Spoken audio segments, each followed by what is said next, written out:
능숙한 사람을 보았느냐. 이 능숙하다고 하는 것은 자기가 하는 일을 익숙하게, 뛰어나게 잘 하는 것을 의미합니다. 저는 목회자니까 특별히 말씀 전하는 일에 능숙한 자가 되어야 하겠죠. 또 사회생활을 하면서 우리가 하고 있는 일들에 대하여 여러분들은 능숙한 자가 되어야 합니다. 주부는 주부의 일에, 학생은 학생의 일에, 하나님이 여러분들에게 주신 그 재능들을 잘 발휘해서 능숙한 자가 되는 것, 그게 오늘 성경이 우리에게 말하고 있는 거예요. 나는 여기까지다. 내가 내 스스로 한계를 정하면 안 됩니다. 하나님이 은혜를 주시는 데까지, 하나님의 지혜를 주시는 데까지 최선의 노력을 다해서 나에게 맡겨준 그 일을 능숙하게 하는 것, 탁월하게 하는 것, 그게 바로 지혜자이다. 우리는 지혜라고 하는 것을 그냥 머릿속으로 생각하는 것, 묵상하는 것, 어떤 사상, 그것만 의미하는 것이 아니에요. 그걸 내 삶에 적용해서 내가 하는 일을 뛰어나게 잘 하려고 최선을 다하는 것, 그게 지혜입니다. 머릿속에만 있는 지혜는 그것은 그냥 메모리 하고 있는 거지, 그건 아무런 우리의 삶과 상관이 없어요. 그 지혜를 내 삶에 구체적으로 어떻게 사용을 해야 되나, 그리고 그것을 사용해서 내가 잘 쓰게 되면 결코 천한 자 앞에 서지 않는다. 그럼 누구 앞에 서느냐? 왕 앞에 서게 될 것이다. 이 잠언 22장 29절 이 말씀을 미국의 건국의 아버지라고 불리우는 벤자민 프랭클린이 평생토록 이 말씀을 하나님이 자기에게 주신 말씀으로 붙들고 살았다고 그래요. 그는 미국을 건국하는데 중요한 역할을 했지만 대통령만 빼놓고는 중요한 일을 잘 감당해서 미국이라는 나라를 세우는데 굉장히 중요한 역할을 했습니다. 정치적인 거, 사상적인 거. 미국이 또 산업화되면서 미국의 경제적인 정책, 모든 부분에 영향을 끼친 사람이 누구냐? 벤자민 프랭클린이에요. 이 사람은 집이 너무너무 가난해가지고 학교를 그의 일생 제대로 다닌 건 딱 1년밖에 안 되었다고 합니다. 그런데 그가 어떻게 그렇게 뛰어난 일을 할 수가 있었을까? 그의 부모님이 청교도입니다. 퓨리탄. 영국에서 아메리카로 건너왔습니다. 그리고 어려서부터 그 부모님이 잠언 22장 29절을 늘 기억하고 살라고 반복해서 가르쳤어요. 그래서 그가 나이 먹고 나서 나중에 고백하기를 내 평생을 이끌었던 말씀은 잠언 22장 29절 말씀이다. 그 말씀이 오늘 우리가 함께 본 말씀이에요. 내가 자기 일에 능숙한 사람을 보았느냐? 이러한 사람은 왕 앞에 설 것이요 천한 자 앞에 서지 아니하리라. 능숙하다는 말은 자기가 하고 있는 분야에서 탁월하고 뛰어난 것을 의미합니다. 그리고 자기 야망을, 자기 욕심을 이루기 위해서 열심히 살아가는 것과는 달라요. 하나님이 내게 달란트를 주셨고 하나님이 내게 사명을 주셨고 그리고 그 일을 하라고 오늘 나를 세운 그 자리에서 최선을 다해서 살아가는 겁니다. 우리가 잘 알다시피 이 잠언 말씀은 게으름에 대한 얘기가 많이 나와요. 게으르지 말라. 게으른 그것은 아주 어리석은 일이다. 우리가 믿음 안에서 바른 목적을 가지고 부지런하게 살아가는 것, 하나님은 그걸 기뻐하십니다. 심지어 게으른 사람에게 저 길에 부지런히 일하는 개미에게서 배우라, 이렇게까지 말씀을 해주신 거예요.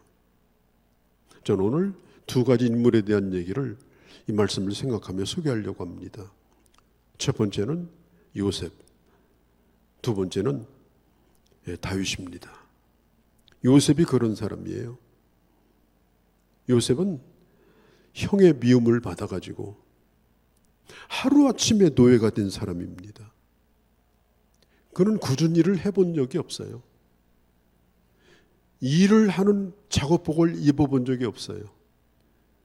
아버지가 지어준 색동옷을 입고 늘 집에서 아버지 곁에서 지내던 그런 사람이었는데 17살에 저 이집트의 노예로 팔려갑니다. 정말 받아들이기 힘든 환경입니다. 그는 아버지의 사랑을 받았고 노예라고 하는 것은 그는 생각해 본 적이 없습니다. 그러나 그는 노예로 팔려간 다음에 이것은 내가 할 일이 아니다. 그래서 할 줄 모른다. 그래서 거부하지 않았어요. 그는 자신이 해보지 아니한 일이랄지라도 최선을 다해서 일했습니다. 그 주인집에는 노예들이 많이 있었는데, 왜냐하면 왕의 경호대장이에요, 주인이. 그런데 그 노예들 가운데 이 요셉은 가장 뛰어난 노예가 되었어요. 노예로 태어난 사람도 아닙니다. 노예살이 하는 걸 본 적도 없습니다. 그냥 자기에게 주어진 일을 최선을 다해서 잘 하다 보니까 이게 그 성실함에 대해서 주인이 인정을 해 주었어요. 성실하다 못해서 노련했어요. 노련하다 못해서 이제는 리더십을 가질 만큼 인정을 받았어요. 그래서 그 주인 집의 모든 살림살이를 책임지는 총무가 된 거예요. 노예로서. 만약 요셉이 자기 신세 한탄이나 하고 자기 환경 탓이나 하고 자기를 팔아먹었던 형들을 원망하고 날마다 아버지 보고 싶다고 울고 그러면 그 집의 총무가 될 수 있겠습니까? 성경은 이 요셉에 대하여 이렇게 말합니다. 창세기 39장 4절에 보면 요셉이 그 주인에게 은혜를 입어 섬김에 그가 요셉을 가정 총무로 삼고, 은혜를 입어 섬김에, 이 섬긴다는 뜻이 뭐냐면은 열심히 노동한다는 뜻도 있지만은 제사장이 하나님의 성전에서 하나님 앞에 예물을 드리면서 경건하게 드리는 그런 의식, 그게 바로 섬긴다는 뜻이에요.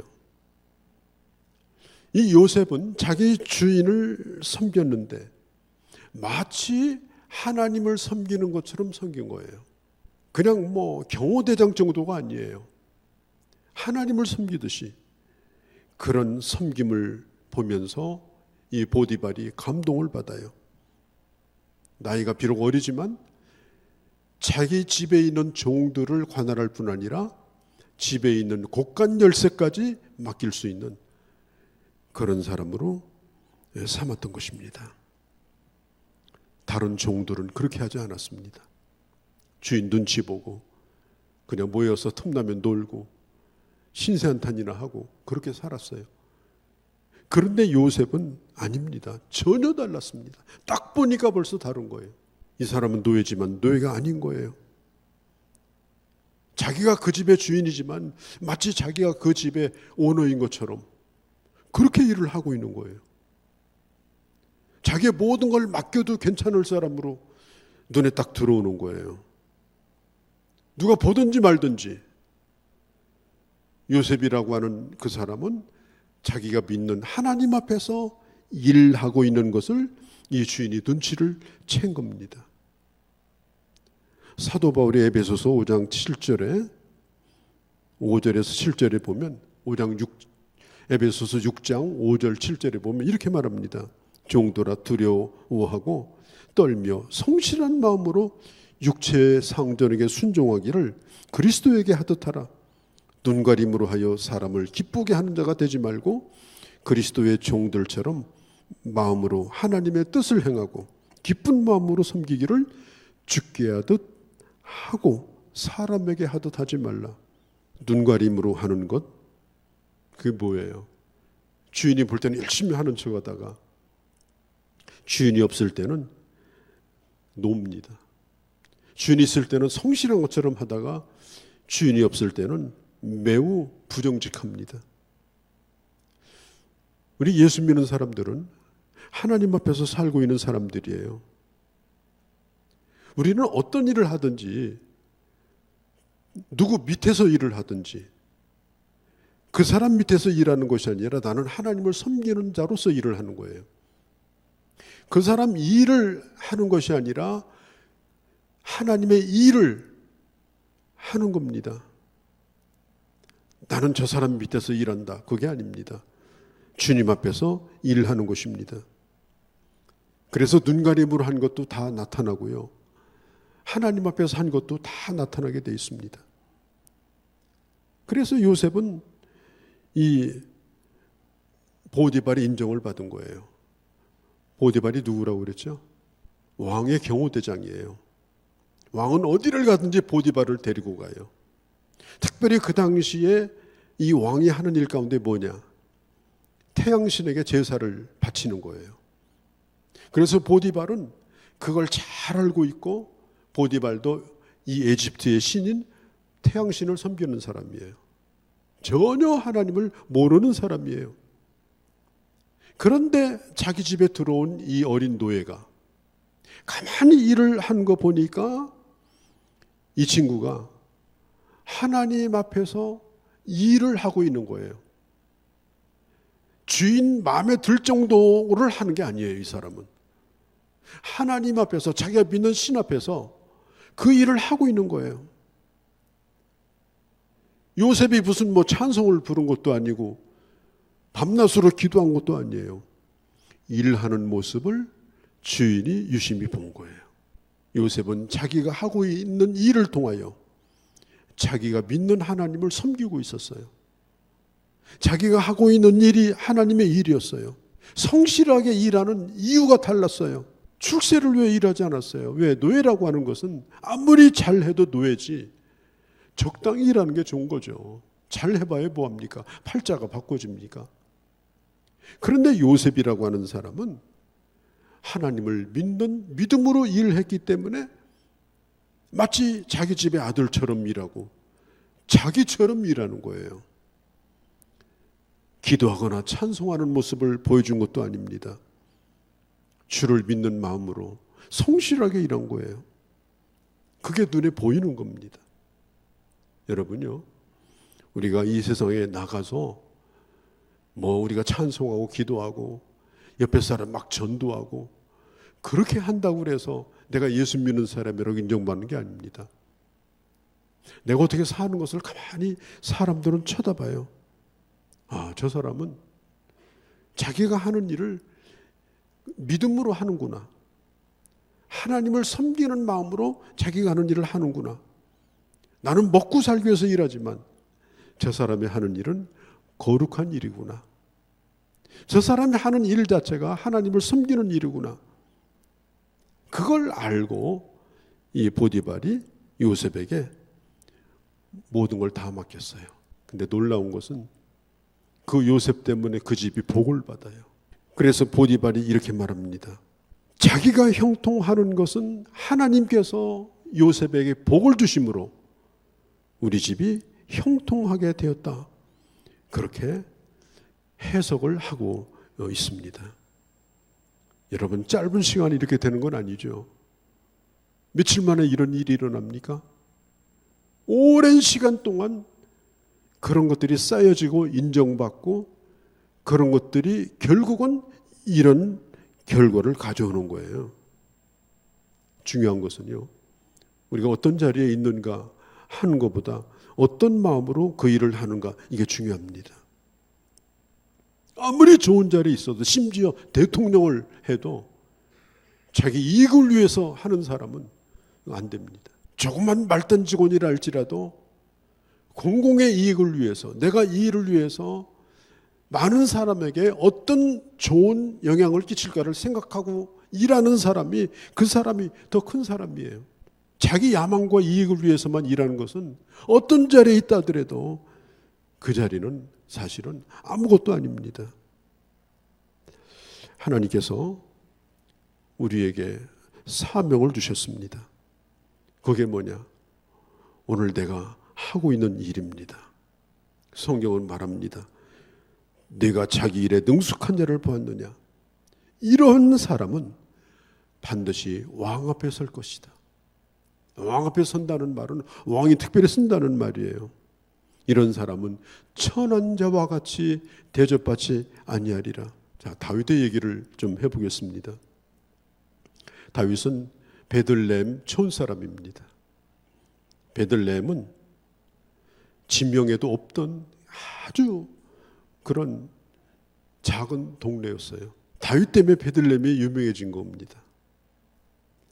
그런데 이 다윗은 가난한 목동의 집에서 양을 치는 사람이었어요.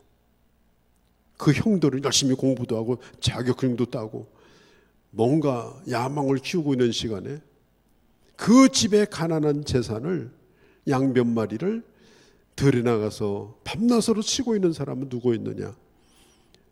다윗이었어요. 가족들도 다윗을 인정해 주지 않았습니다. 키도 크지 않고 인물도 뻔듯하지 않았습니다. 자기 아버지도 다윗이 성공할 거라고 생각하지 않았습니다.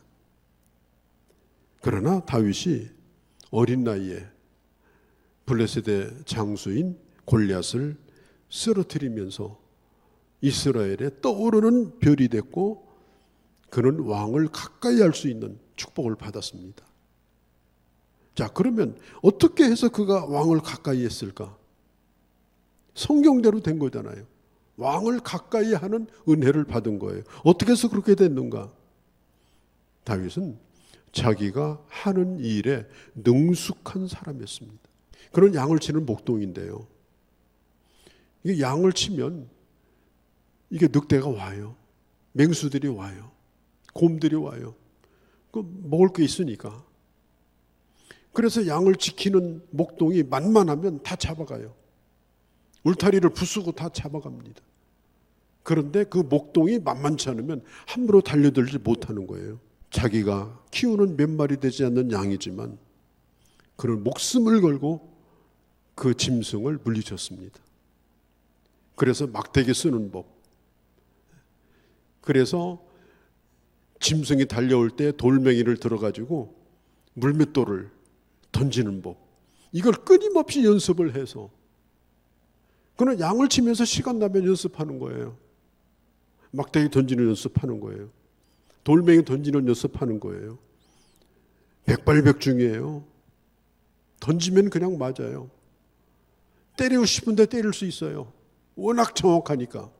시편 78편에 보면요, 70절 72절에 또 그 종 다윗을 택하시되 양의 우리에서 취하시며, 하나님이 양 우리에서 하나님이 다윗을 불렀어요.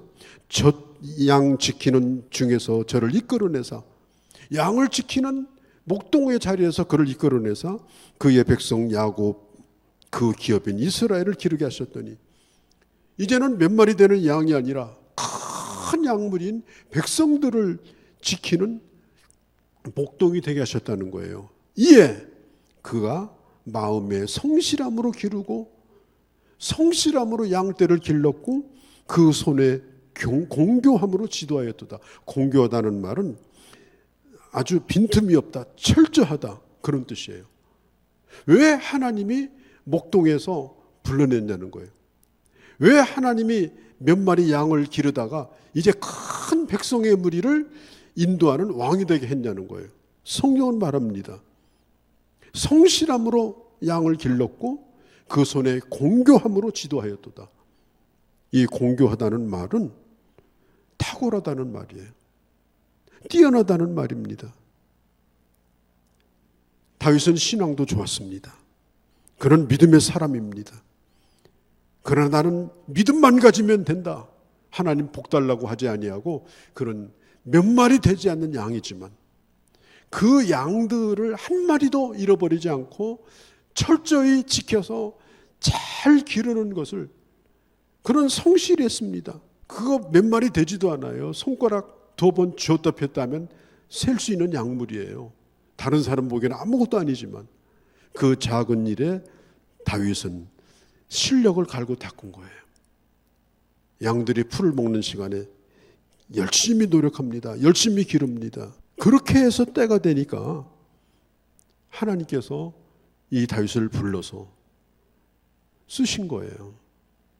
여러분, 다윗이 골리앗을 때려 눕힐 때 골리앗은 빈틈이 없는 사람입니다. 키가 2m가 넘습니다.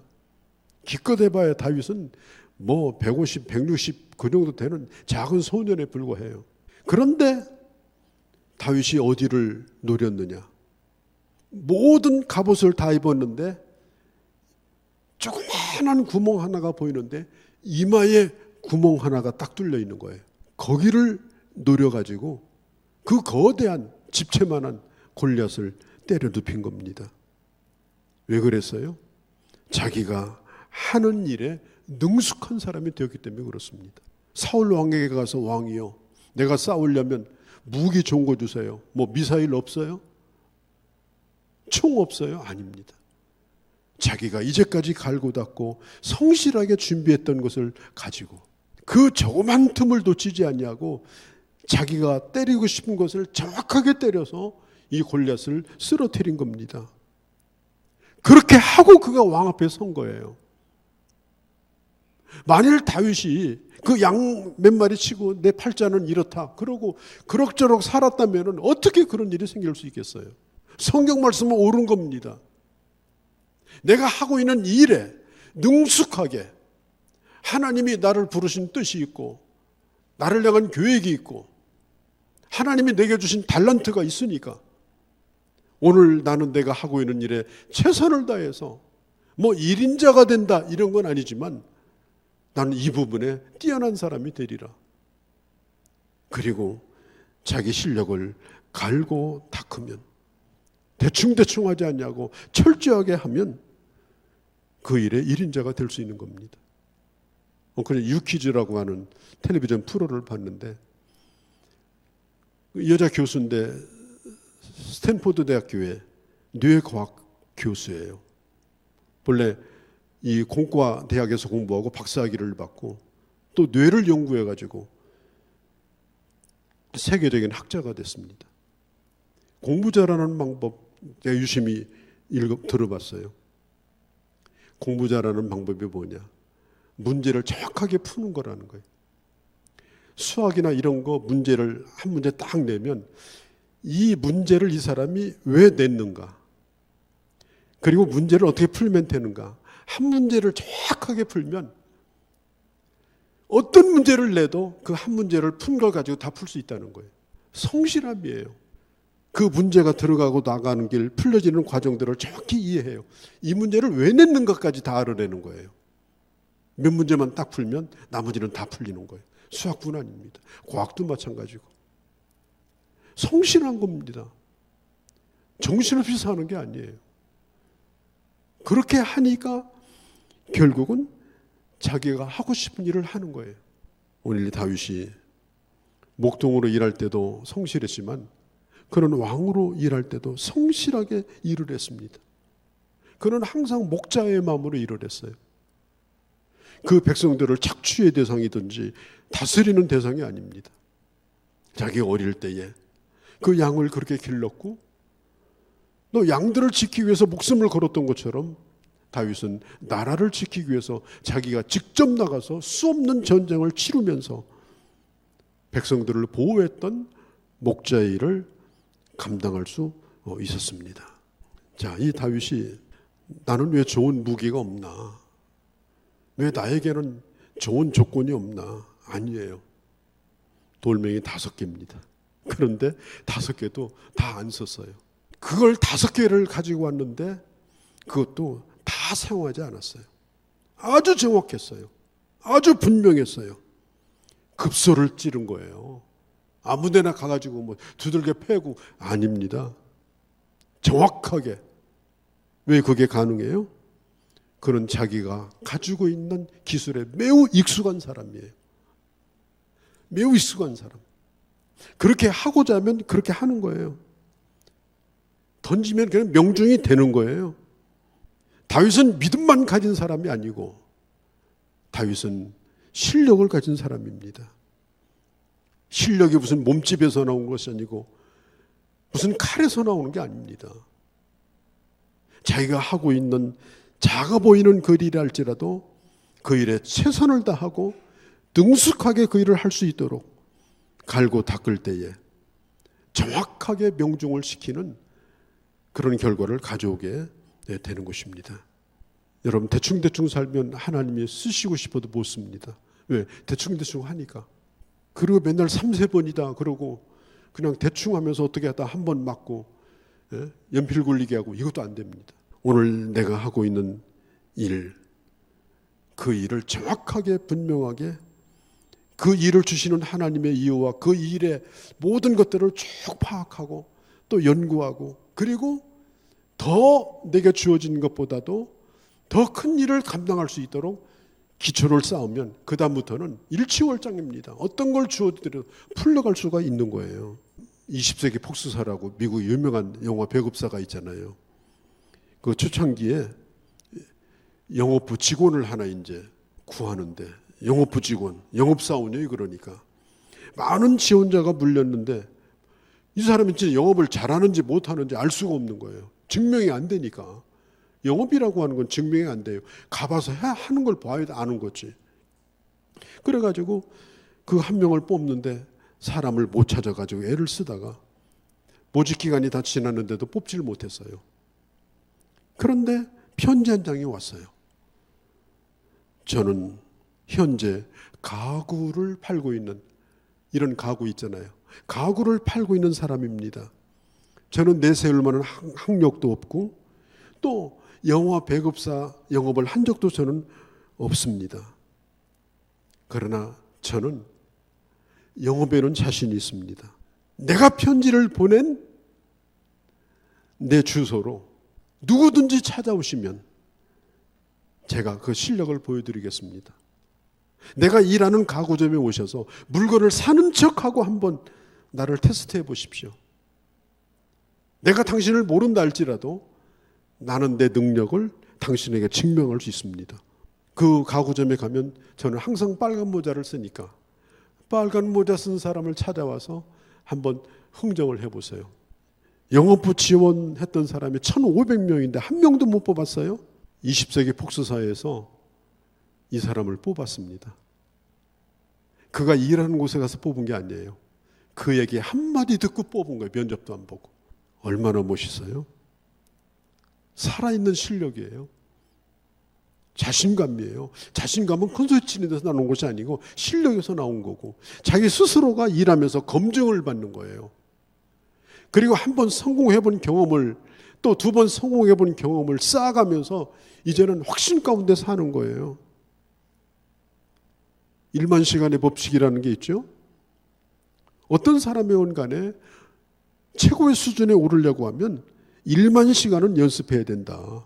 뭐 작곡가든지 야구 선수든지 뭐 피아니스트든지 뭐 연구자든지 어떤 거든지 오늘 성경은 말합니다. 자기 일에 능숙한 사람을 보았느냐? 능숙한 사람을 보았느냐? 서투르지 않습니다. 전문가답습니다.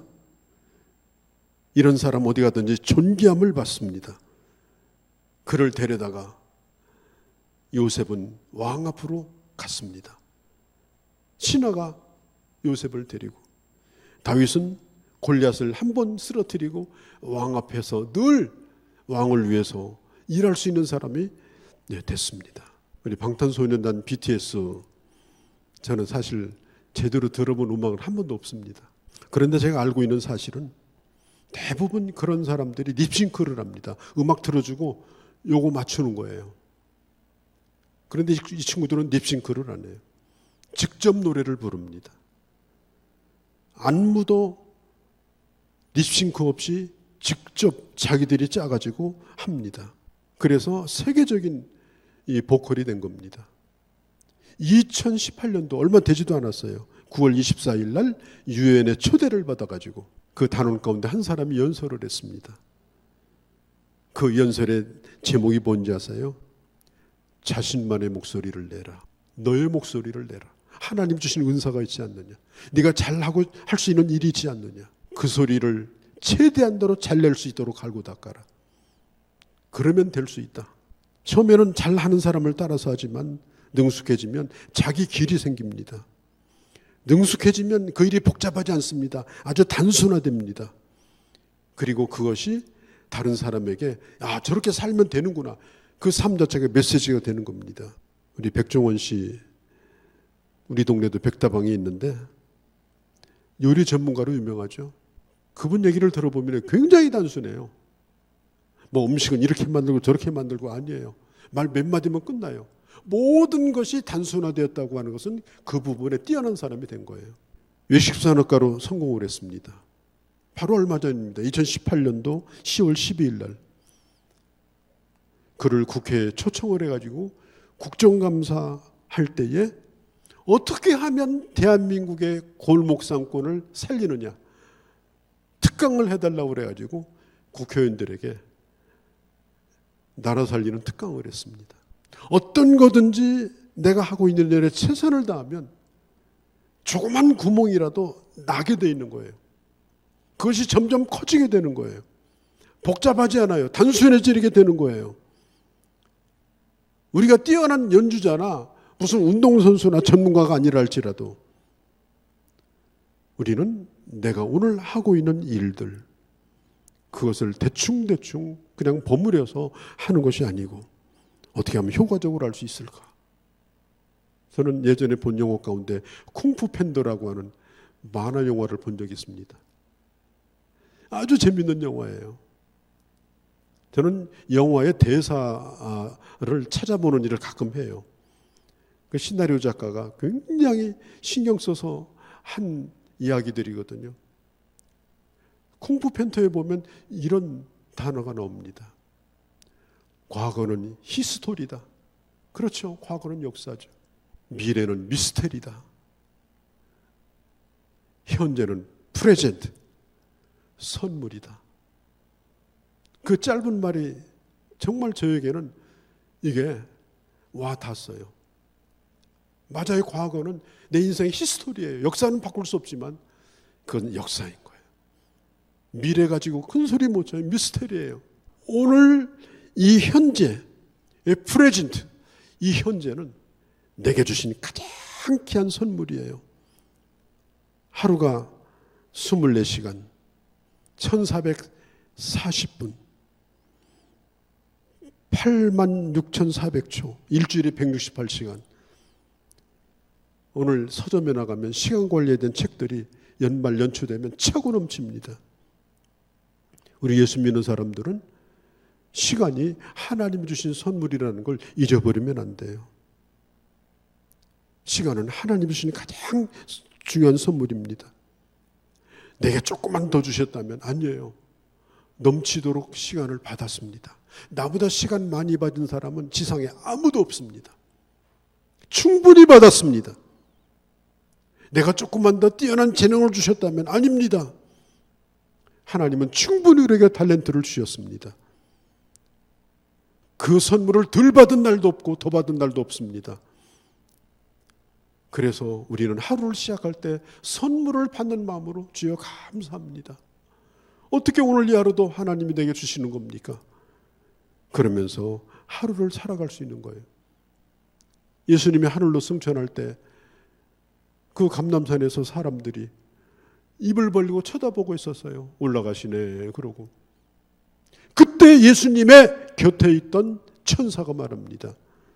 갈릴리 사람들아, 어찌하여 서서 하늘을 쳐다보느냐? 어찌하여 서서 하늘을 쳐다보느냐. 신앙생활이라고 하는 건 입 벌리고 하늘만 쳐다보고 사는 게 아니에요. 가심을 본 그대로 그가 오시리라. 하늘만 쳐다보고 있지 말고 다시 오실 주님, 우리 인생을 결산하실 주님, 내가 그 앞에 설 날을 생각하면서 내일 주님 오시니까 뭐 까짓거 먹고 놀자 아니라 언제 주님 오실지 모르기 때문에 우리는 종말을 사는 마음으로. 그래서 고린도서 데살로니가후서 3장에 바울이 말했어요. 일하기 싫으면 잡수지도 말라. 종말론에 빠져가지고 일상적인 삶을 포기하고 사는 사람들에게 하나님 주신 말씀이에요. 일하기 싫으면 먹지 말라. 그냥 가시라는 거예요. 정말 주님을 기다리고 그리고 하루하루를 하나님이 주신 날로 생각하고 산다면 부지런히 살라. 부지런히 살라. 두 사람이 밭을 갈다가 한 사람은 올라가고 한 사람은 남아있고, 두 사람이 맷돌 갈다가 주님 오실 때 한 사람은 하늘에 가고 한 사람은 남아있고, 다 역할이 다를 거예요. 농사 짓는 사람도 역할이 다 다르고, 자기 역할에 최선을 다하고 했던 사람은 기도하다가 주님 만난 것이 아니고 산속에서 주님 만난 것이 아니라 일하다가 하나님의 사람으로 성실히 살다가 그 곳에서 주님을 만나게 되더라. 그렇기 때문에 우리는 오늘 내게 주어진 그 현장에서 능숙한 자로 성실함으로 살아가는 거예요. 저는 달인 프로그램을 좋아합니다. 뭐 박스 접는 달인, 호떡 굽는 달인, 뭐 바느질 나는 달인. 저는 감동을 받아요. 다른 사람 보면 별거 아니죠? 아니에요. 달인들은 달라요. 그 일에 일단 보람을 가지고 있어요. 그 일을 자랑스럽게 생각해요. 적어도 내가 남이 알아주지 않았지만 이 일을 가지고 내 자식들 먹여 살리고, 그래서 나는 이 일을 더 능숙하게 잘해야 된다. 잘 하다 보니까 나중에는 달인이 되는 거예요. 누가 알아주면 못 알아주면 무슨 상관이 있어요. 내 스스로가 자부심을 가지고 만족하면 우리 인생의 달인 아니겠습니까? 오늘 말씀을 다시 한번 생각합니다. 자기 일에 능숙한 사람은 결코 천한 자 앞에 서지 않을 것이요 왕 앞에 서게 될 것이다. 이런 하나님의 사람들이 되어주시기를 바랍니다. 거룩하신 우리 아버지, 우리가 하나님의 지혜를 머리로 배우는 것이 아니라 내게 세워주신 삶의 자리에서 실천함으로 지혜 열매를 맺고 결국은 하나님 앞에 서는 자요 세상에서도 왕 앞에 서는 자로 인정을 받을 수 있다고 말씀하셨습니다. 이런 하나님의 사람으로 저희 남은 생에 살게 하여 주시옵소서. 우리 주 예수님의 이름으로 기도하옵나이다. 아멘. 하나님 아버지의 극진하신 사랑하심과 성령 하나님의 감동 감화 역사하심이 오늘 함께한 귀한 주의 자녀들 머리머리 위에 이제로 영원히 함께 계실지어다. 아멘.